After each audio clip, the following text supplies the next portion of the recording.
अपने आप को संभालो माँ। एक लुगाई के वास्ते अपना होश मत खो। बात लुगाई की ना है मासी सा, मुझे तकलीफ उसके धोखे देने से हो रही है। उसकी हिम्मत कैसे हुई हमारे साथ ऐसा करने की।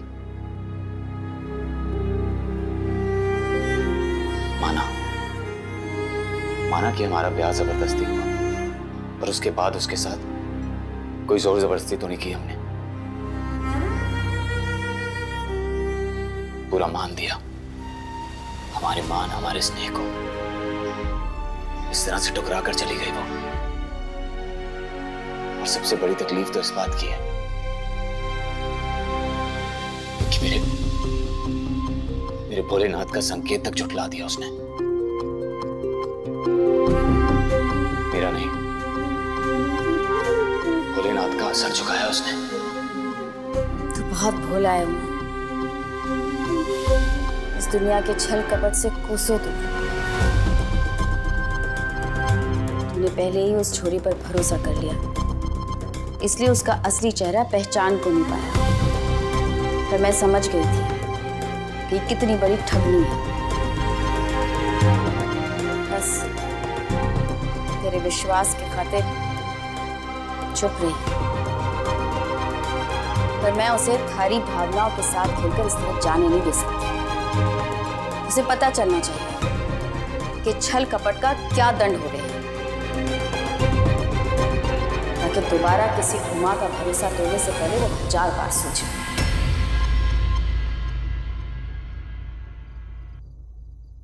गब्बा जी,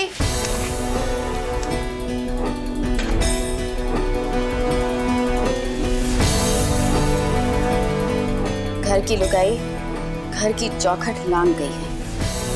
ज्यादा दूर ना निकली होगी। घर की इज्जत को घर में वापस लाने की जिम्मेदारी अब था की है। बिना बहू के अगर लाडनू वापस गए तो जग हंसाई होगी। हुकुम नहीं हो पासा।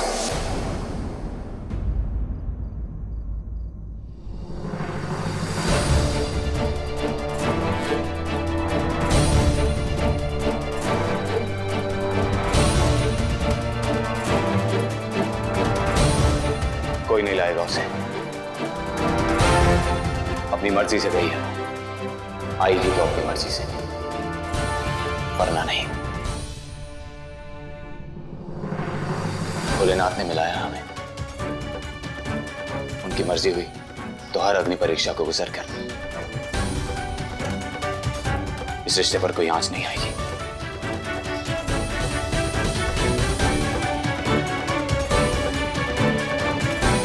मेरे और मेरे विश्वास के बीच में कोई नहीं आएगा, कोई भी नहीं।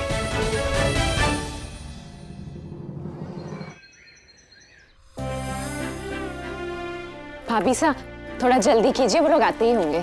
सरस देखो ना, पूजा की थाली में सब ठीक है ना? हाँ भाभी सा, बस दिए के नीचे वो अक्षत के चावल रख दीजिए। माफ करना, हर बार मुझसे कोई ना कोई चीज छूट ही जाती है।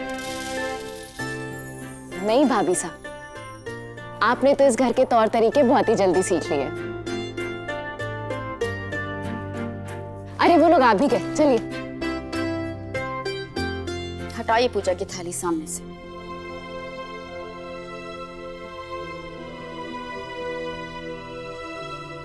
माफ करना मासी सा, मुझे लगा नई बींदनी सा शुद्धि पूजा के बाद वापस घर आ रही है, इसीलिए उनके स्वागत के लिए पूजा की थाली तैयार की। बींदनी होगी तब ना। मतलब? भाभी सा नहीं आई? नहीं, भाभी सा तो भाग गई केरला से।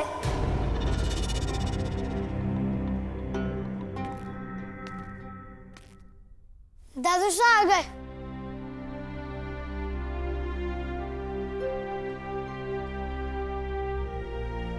दादू सा, आप अंदर आ जाओ।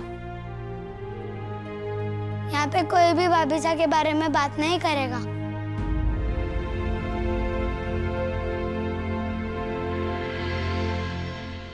ओहो सरस, जल लेकर आ।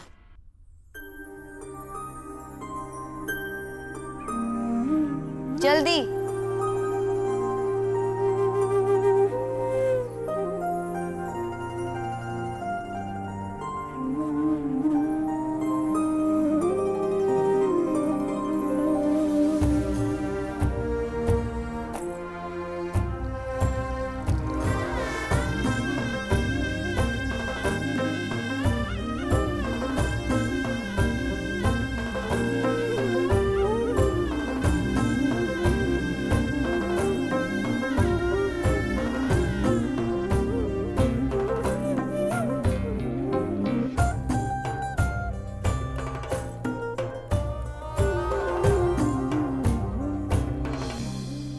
गर्व से सर उठ जावे इसे देख के।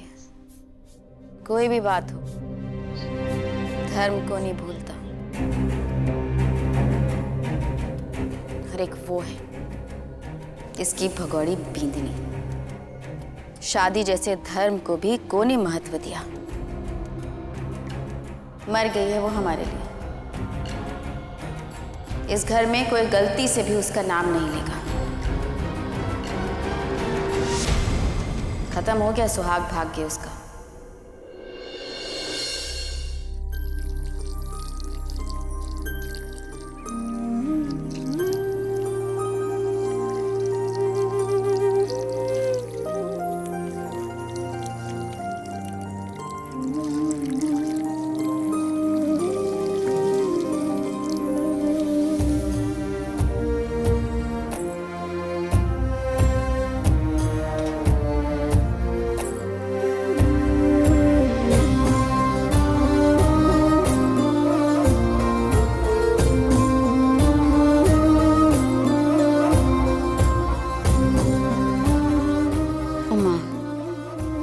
जब से थारी वो छोरी भागी है, तन्ने एक शब्द को नहीं बोला। ऐसे मन पर बोझ बढ़ाने से क्या फायदा? कुछ तो बोल। अस्पताल का समय हो रहा है मासी साहब, मरीज इंतजार कर रहे होंगे। चलता हूं।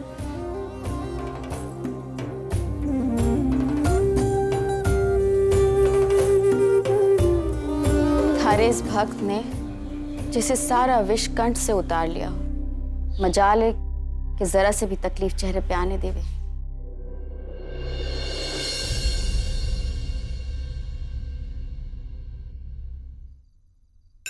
हमेशा धर्म के पथ पर चला है उमा। हर नियम को अपने जीवन में उतारा है उसने। उस मूर्ख छोरी ने तो अपने संस्कार दिखा दिए, पर उमा आज भी अपने रिश्ते की मर्यादा को निभा रहा है। पर मासी सा, भाभी सा तो अच्छी है ना? गलत का साथ देना अधर्म होवे।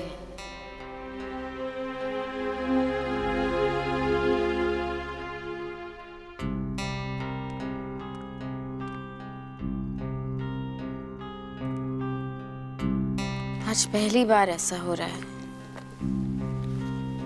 कि भगवान के फैसले पर मन में सवाल उठ रहे हैं। अपने परम भक्त को भोलेनाथ इतनी बड़ी सजा कैसे दे सकते हैं? विधाता की लेखनी पर सवाल नहीं किया जाता मासी साहब।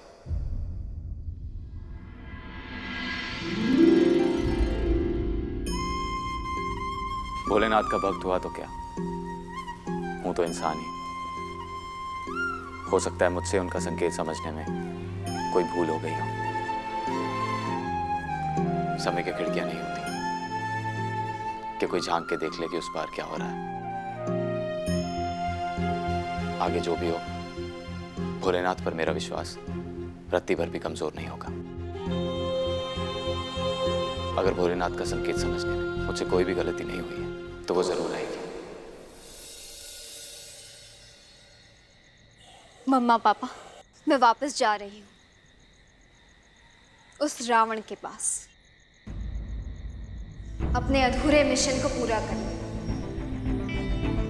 अपनी भाभो की दुकान को वापस पाने। मैं जान चुकी हूँ कि मैं भाभो की दुकान सीधे तरीके से नहीं पा पाऊंगी। रास्ता कठिन है, बहुत मुश्किलें हैं, बहुत कठिनाइयां हैं, पर अब तो चाहे जो तरीका अपनाना पड़े, मैं पीछे नहीं हटूंगी। मैं खाली हाथ नहीं लौटूंगी। अपनी भाभो की दुकान को वापस लेकर आऊंगी। न डरना, न रोना, न हिचकी। आज साबित करूंगी कि मैं बेटी हूं आपकी। धर्म की राह पर चलकर हमें मान सम्मान तो मिलता है, पर धर्म की अनदेखी करने पर दंड मिलना भी जरूरी है।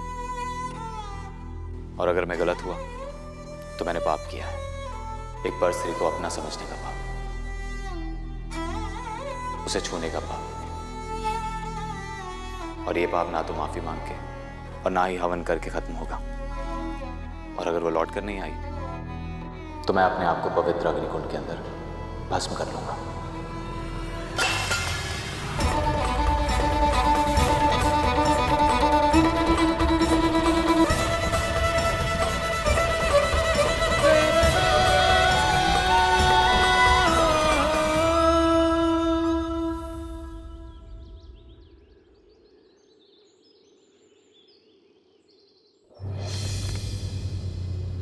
टफर है तू एक नंबर की कनक।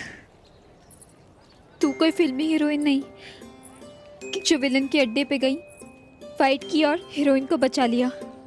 मतलब दुकान की पेपर्स। देख, ये शेर के मुंह में बैठ के उसको ब्रश कराने का आइडिया रिस्की है।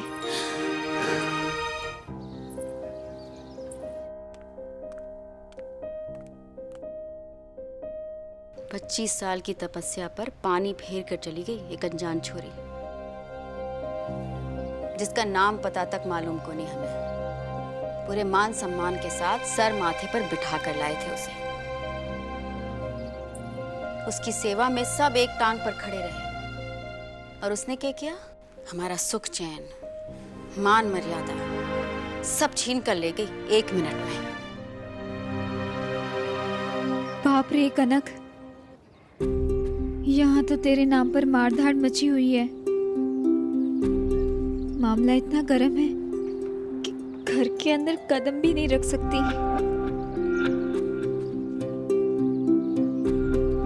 उमा भी इतनी देर से विनती कर रहा है,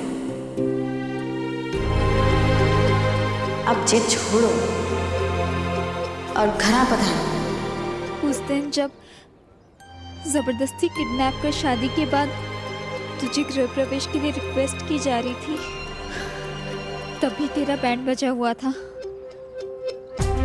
पर आज तो मामला इतना बिगड़ा हुआ है कि वो दिन आज के मुकाबले सॉफ्ट एंड स्वीट लग रहा है। मारे उमा के साथ छल करने वाली उस छोरी की ईंट से ईंट बजा देंगे हम। ऐसा लग रहा है जैसे अंदर सबको शूट एट साइट का ऑर्डर मिला हुआ है। सच कहा है किसी ने, जानवर को देसी घी हजम को नहीं होवे।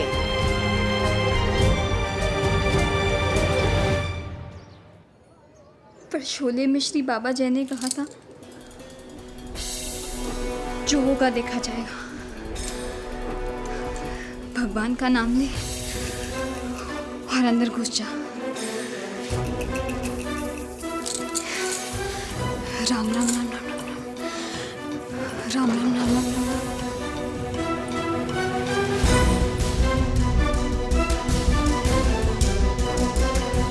भाभी साहब,